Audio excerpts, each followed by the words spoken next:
Welcome back to your industry recap, and boy oh boy, there is a lot to cover, so let me not waste any further time and bring you the headlines. Moving to Etihad Airways with some exciting A380 news, an airline merger that is getting closer to completion, and we've finally got some firm details about the launch of a new airline. Oh, well, I don't know if I can necessarily say new airline, but you'll understand why.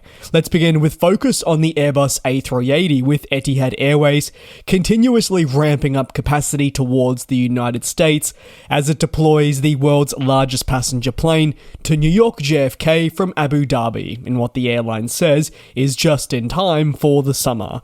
Demand between the two locations is expected to soar over the next few months, and it is a very lucrative time for airlines that are able to boost capacity to the region. Operating as flight EY1 and EY2, it truly will be, if you will, the flagship, with service touching down in New York on Monday the 22nd of April 2024. Which, depending on when you're watching this, was a week ago, but if you want to know how far ahead I've been working on these videos, that was only yesterday. The service between the locations is going to be working alongside also a other daily flight, but this is operated by the smaller, yet more reliable 787-9 Dreamliner. Etihad Airways prides itself on products offered to customers aboard the A380. The aircraft we know features the Residence, an iconic 3-room suite in the sky, and as described by the carrier. On top of that, the Residence is meant to offer, and I quote, an unparalleled flying room suite.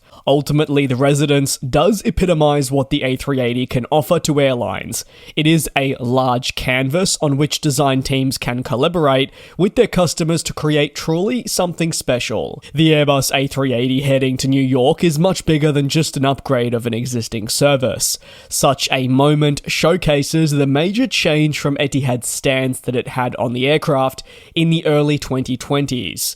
During the height of the pandemic, Etihad Airways believed the A380 had no place within its fleet, and as a result of this stance, Etihad decided to retire the aircraft permanently, and with immediate effect as well.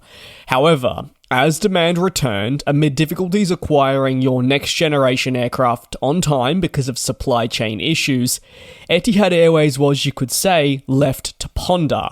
The reactivation of aircraft became a very real possibility, even if it was just as a short-term solution. Etihad Airways eventually went on to outline plans to return the A380 slowly back to service, with a real focus on deploying it to the in-demand Abu Dhabi to Heathrow route.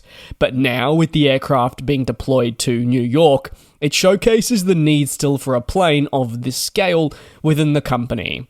How long they'll continue flying the wide-body remains to be seen, but for now, and for its customers, they're excited at the prospect of jumping aboard this aircraft for the Big Apple. At the beginning of this video, you may recall that I went over the upcoming launch of a new airline sort of, and it is time to take a look at that, as Lufthansa Group is inching closer to the launch of its next brand, that is Lufthansa City Airlines. This is now slated to commence operations in the coming months, and as of June the 26th, City Airlines will formally launch with service between Munich and Birmingham. Now, the company says guests can book their tickets on feeder services for Lufthansa and direct flights between Munich. The purpose of City Airlines has, yes, raised a little bit of questions and also a certain degree of uncertainty. However, in principle, City Airlines will just be another member of Lufthansa Group that'll, once it has enough aircraft, feed traffic into primary Lufthansa hubs of not just Munich but also Frankfurt. It will be, yes, also fully integrated into the group. Lufthansa Group has a long history of launching airlines such as these for many reasons, whether related to crews, gaps in the market, or ways it believes it can enhance its own connectivity.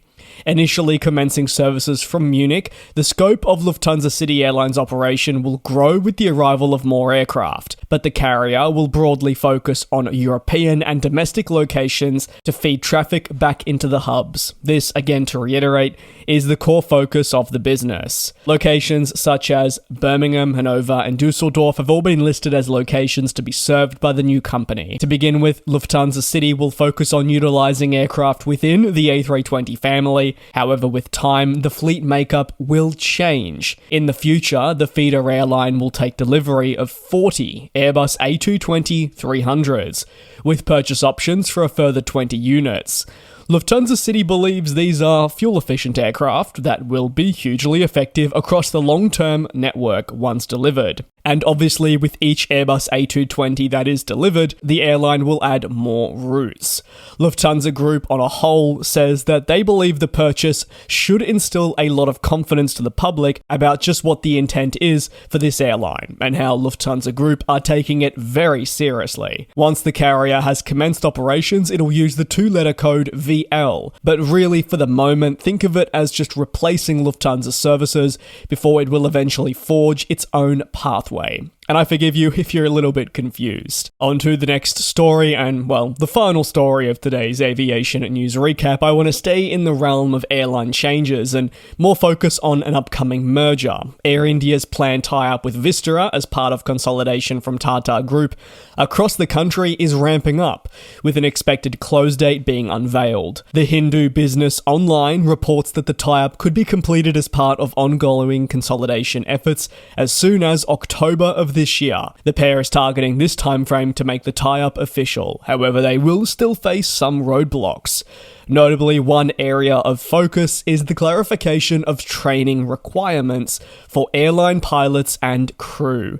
However, as the two airlines have been operating different manuals, the ambition is to combine them together under one. And because of this, when the airlines are officially merged, they hope they'll see a smoother integration and greater harmony across the company. However, there could be some impact if approval isn't to be granted, so there will be discussions to take place with the Directorate General of Civil Aviation. Most notably, if they don't gain that approval or find a smooth way to do this, you'd see impact across the flight schedules, because it would take valuable time and resources to train the pilots and crew for the new operation. If Tata Group can prevent this, they'll do everything in their power, while still making safety the absolute priority.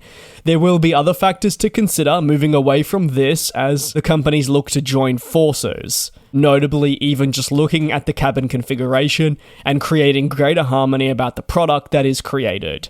Away from the fleet, Vistara and Air India also share in some cases a pretty similar route network, with the prospect of overlapping schedules. Analysts do expect to see a shift in deployment of key aircraft when the airlines come together to create, yes, a more optimal network. However, across the last week, Tata Group identified turbulence with its rosters at Vistara, this relating to pilots, that has led to cancellations, among other complexities. This appears to be the latest roadblock and would obviously need resolving before the two airlines can really join forces. Consolidation within our industry has been a common theme in recent times. I say it time and time again because it is true. Airlines from all corners of the globe have looked to come together in different means to enhance their connectivity and position in key markets. On the absolute extreme, airlines come together wholly as a takeover or a merger, but we may see relationships extend, say, just in the form of code share agreements. Regulators of these markets around the world are always going to closely examine these mergers. They need to analyze whether the consolidation efforts will have a negative impact or positive, and that will be key in deciding whether to move ahead with such a deal. That is going to conclude today's aviation news. You can let me know your thoughts down below in the comments. Thanks a lot for your support here on the channel. Take care, be safe, and I'll see you next time for your latest aviation news. And we'll fly.